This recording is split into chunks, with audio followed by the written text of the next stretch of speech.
the Correctional Institute of Women, and with us is Acting Superintendent Daisy Castillo.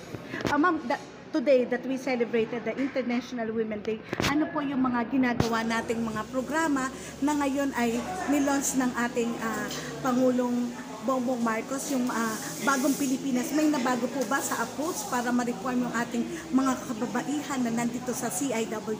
Marami pong programa. Ang bago ngayon, gender sensitive. Ibig po sabihin is para po sa mga female persons deprived of liberty. Ngayon is merong tayong cashless system na nilungsad dito sa ating Correctional Institute for Women. At marami po tayong mga reformation programs na ngayon very active po ang mga females na nagpa-participate. Itong mga programs po na nilulunsad ng bagong government po natin ay para po sa kanila.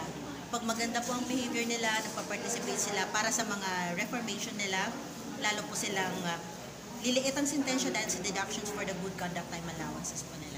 Yung sa GCTA, regarding naman po na ka-approve lang ng batas natin na Tatak Pinoy, yung mga product po ng ating mga PDL Women's ay i-showcase po ba ito? Magkakaroon po pa ito ng mga parang trade show o bazaar sa mga mall, or paano po yung possible setup para magkaroon ng extra earning yung mga PDL natin dito sa CIW? Kami on our own is hindi po namin kayang ibenta to agad-agad sa public.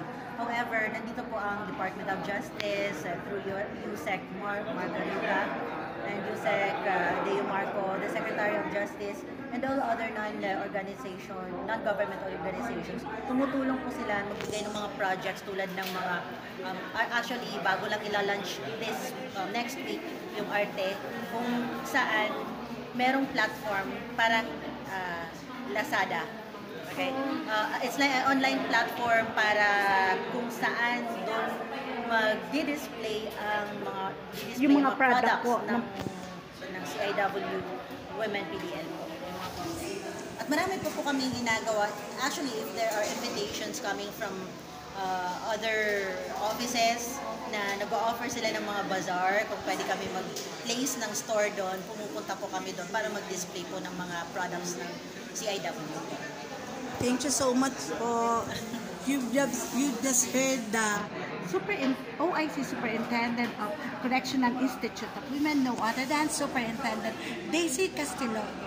This is MJ Albina Palager of DCMJ Online, Dawa, Sakat, Makabuluhang Journalismo, your happiness channel.